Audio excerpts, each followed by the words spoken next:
Hello! Today I'm going to read our McDonald family Christmas letter. I'm a little late, but I've learned that sometimes you just got to be a little late. The virus hit our home this last month, and so things are a little off. But anyhow, here is our Christmas card. Look at our family. It's growing. And here's our letter. Oh, before the letter, let me show you something. This is one of my Christmas presents. Grandma and Grandpa. Grandma and Grandpa and our little guy. And a lot of little things. Oh, look. This, I got this from one of my students in China. A scarf. It's beautiful. Beautiful. And I won this before I got sick. I won this at an Advent brunch. And boy, I was like, when I saw this, I go, oh, I'd really like to have that. And I won. I was so excited. And, oh, let me show you one more thing, and then I'll tell you one more thing. Oh, look. Oh, wait, two more things. Sorry. I got this apron. It's an egg apron. See? The little egg pouches for when you go out to the barn to gather the eggs. I think that's the cutest thing I got. And then I got this beautiful necklace from my son and his new wife. And I got a new washing machine. Our washing machine, right around Thanksgiving, kept going boom, boom, boom, boom, boom. Of course, somebody kept saying, oh, you're putting the laundry in there wrong. But it wasn't. The whole inner tub was disconnected, going boom, boom, boom, boom, boom, boom, boom. And my dear Maggie got us a new washing machine for Christmas, and it was going to be delivered like the 16th, but we had to delay it because we were on quarantine. But we got it, and three of her brothers helped chip in on it, and it's in there now. Yay! Okay, anyhow, let's see if we can get through this letter, okay? Merry Christmas, friends. The older I get, the faster Christmas arrives. This has been quite a year for our family. We have had some fantastic things happen, and I am excited to share them with all my friends and family. I've also had a few changes that have been a bit challenging, but we shall see where they shall lead. Okay. Jack, Olivia, and Theo. Jack and Olivia have had an exciting year. It has been fun to watch them become a mommy and a daddy. We are thankful that they've stayed in the area where we can see them frequently. And on top of being a mommy, Olivia continues to take classes towards her master's degree in biblical studies at Moody Bible Institute and work in high school ministries at our church.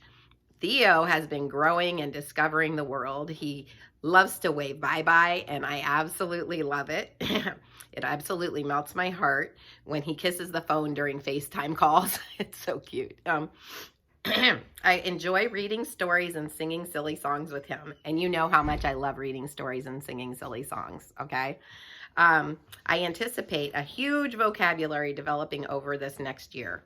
He learned how to throw a ball, which reminds me of another little guy I knew who always carried a baseball around the house, tossing it in the air and catching it.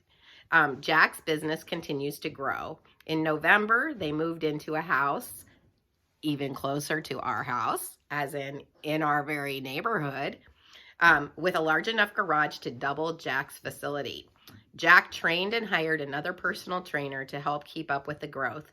Now, not to overuse the word grow, but their family is also growing. Baby Judah is due to join us in May. Maggie has a menagerie of little ones who adore her. She is Auntie Mags to many of the children in our church. She loves her nephew Theo and is sure to spoil him. This year she rescued 2 potbelly pigs, and I must admit that they are a wonderful addition to our little farm. She started by adopting Newton, a 6-year-old neglected but super sweet fella. He loves being scratched behind the ears, and generally he rolls over onto his side for a belly rub too. Well, once you get one, you must get another. Maggie welcomed Fig into our barn and into her heart. We enjoy watching them both. They are so interesting how they arrange their environment into a sleep, eat, and potty area. We quickly learned that there is not a bowl or a plastic pool that they will not tip over. So Maggie bought them watering spouts. If you are ever interested in rescuing a pig, be sure and chat with Maggie. She has connections and she takes great care of her pigs. I am sure that she would be happy to tell you all you need to know. And we might just be getting another one or two. Okay, you know, no biggie. We have room. Danny has had a year of adventure and excitement. He spent early spring in a hotel on the coast of Maine. He stayed there through a program called World Packers, a program where housing is given in exchange for a few hours of work each day. And I think he'll probably be using that some more this coming year. He spent the summer as a whitewater rafting guide in Tennessee. He is a volunteer for CRI, Children's Rescue Initiative, and spent a few weeks training and a few weeks on missions this year, including a trip to Asia. And you can look up CRI, and if you want to support that ministry, you can send donations to them. It was during this time at CRI that he met Rachel. Danny and Rachel quickly became friends and then started dating early autumn. Rachel is a talented self-employed artist and is as adventurous as Danny. Their dating included a bicycle trip from Pittsburgh to Washington, D.C., a trip to Texas, and hiking in Colorado. They were married November 21st in the mountains of Colorado on Sapphire Overlook. We knew that they were planning to get married, but we didn't know when or where. That's just how Danny rolls.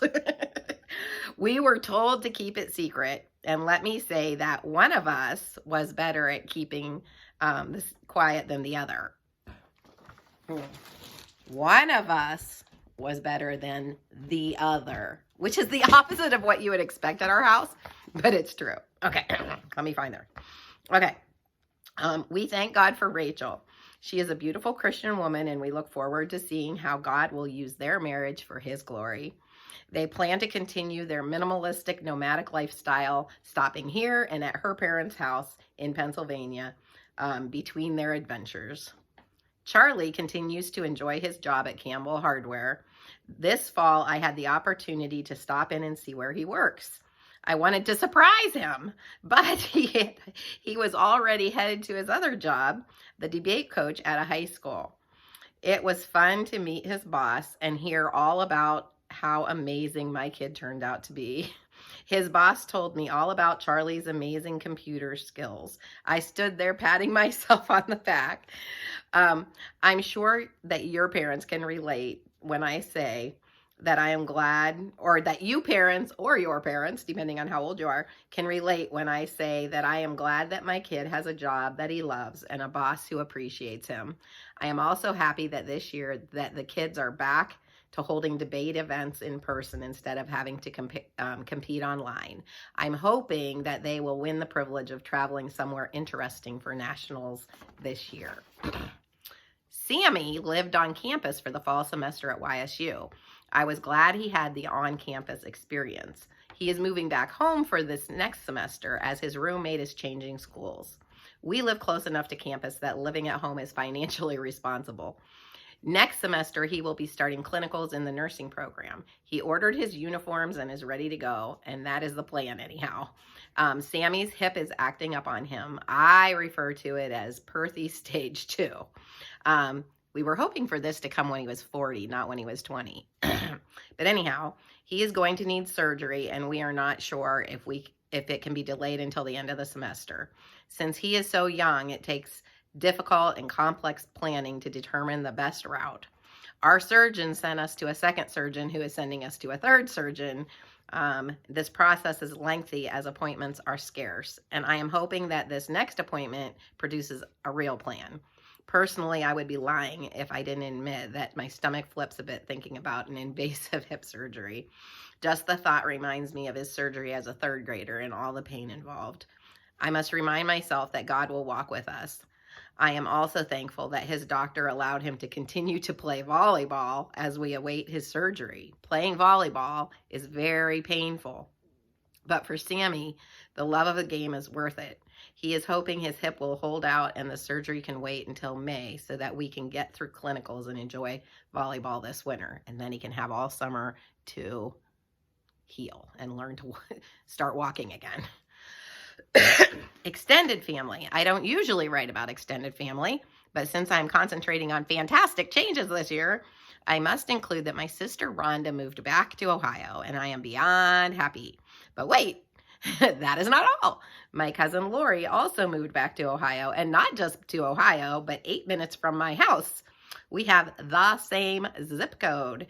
And still more, my cousin Jenny is in the process of moving back to Ohio. I am ecstatic to have them all here in Ohio with me again. Ministry. Hope and Glory Kids Club in Tanzania, Africa has continued to serve our little group of 18 children. This year we sent 7 of them to Awana camp. Oh, it was exciting.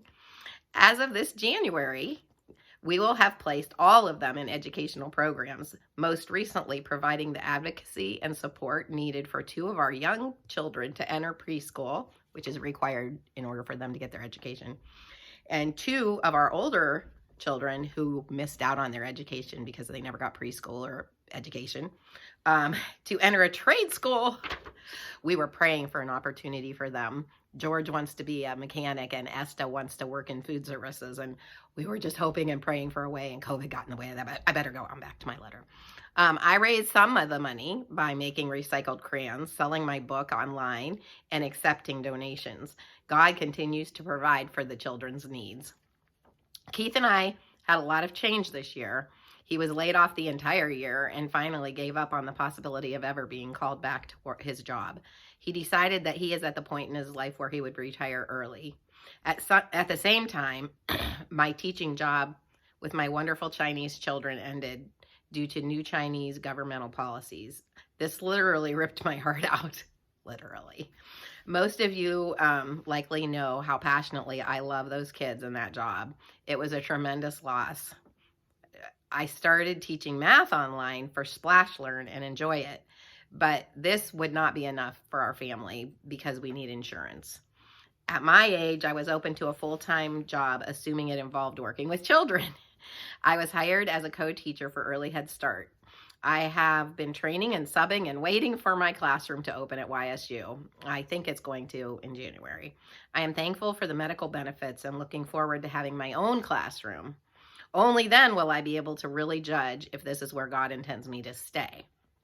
Recently, Keith started subbing at our local school. He enjoyed it more than he expected. He is impressed with the great behavior of the students in our school district, and he gets a kick out of their personalities. He told me that one kid asked him if he knew Mrs. McDonald, and another asked if he is Mrs. McDonald's wife. I found that hilarious because I often say that we have switched roles and that he is a great wife. When I reflect on the year 2021, I'd be lying if I didn't say it was full of a lot of stressful stuff. Anyone who turns on the TV and spends time on the computer knows that this world is confusing, crazy, and upside down. There are times when I'm hoping someone will just wake me up and tell me that the past few years were just a trip to the twilight zone and that none of this craziness really happened. But I must admit that throughout this year, our family has still been blessed beyond measure. I also know that just like Peter walking on the water, if we keep our eyes on Jesus, we will walk right through the storms. So keep your eyes on Jesus, my friends. He will get us through. Merry Christmas, the McDonald family. Oh, Merry Christmas. I'm so happy to have that read because I tried a few times and my video camera was not cooperating. So Merry Christmas. Please comment below because I really could use some uplifting Christmas comments from anyone who wants to give me an uplifting Christmas comment. I need my bucket filled up a little bit more. Anyhow, see you later. Bye. Merry Christmas.